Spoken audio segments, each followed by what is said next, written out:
Every Sunday morning I take a light jog around a park near my home. There's a lake located in one corner of the park. Each time I jog by this lake, I see the same elderly woman sitting at the water's edge with a small metal cage sitting beside her. This past Sunday my curiosity got the best of me, so I stopped jogging and walked over to her. As I got closer, I realized that the metal cage was, in fact, a small trap. There were 3 turtles, unharmed, slowly walking around the base of the trap.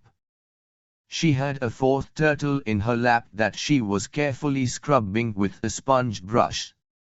"Hello," I said. "I see you here every Sunday morning. If you don't mind my nosiness, I'd love to know what you are doing with these turtles." She smiled.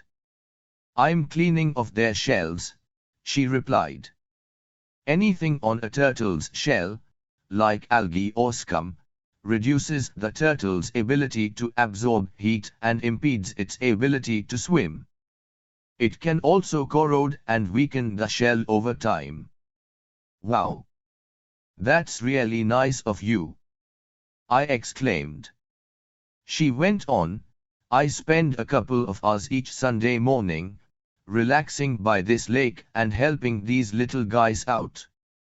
It's my own strange way of making a difference." "But don't most freshwater turtles live their whole lives with algae and scum hanging from their shells?" I asked. "Yep, sadly, they do," she replied. I scratched my head. "Well then, don't you think your time could be better spent? I mean, I think your efforts are kind and all, but there are freshwater turtles living in lakes all around the world. And 99% of these turtles don't have kind people like you to help them clean off their shells. So, no offense, but how exactly are your localized efforts here truly making a difference?" The woman giggled aloud. She then looked down at the turtle in her lap, scrubbed the last piece of algae from its shell, and said, "Sweetie, if this little guy could talk, he'd tell you I just made all the difference in the world."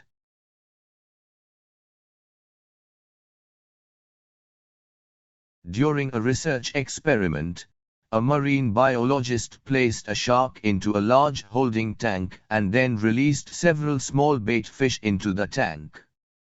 As you would expect, the shark quickly swam around the tank, attacked, and ate the smaller fish. The marine biologist then inserted a straw-in piece of clear fiberglass into the tank, creating 2 separate partitions. She then put the shark on one side of the fiberglass and a new set of bait fish on the other. Again, the shark quickly attacked.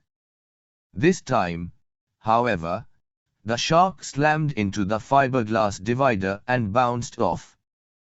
Undeterred, the shark kept repeating this behavior every few minutes to no avail. Meanwhile, the baitfish swam around unharmed in the second partition. Eventually, about an hour into the experiment, the shark gave up. This experiment was repeated several dozen times over the next few weeks. Each time, the shark got less aggressive and made fewer attempts to attack the baitfish, until eventually, the shark got tired of hitting the fiberglass divider and simply stopped attacking altogether.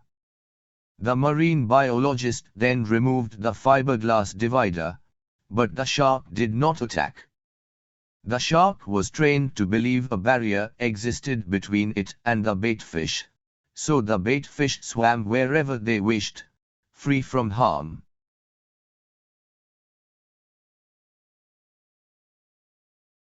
After spending nearly every waking minute with Angel for 8 straight days, I knew that I had to tell her just one thing.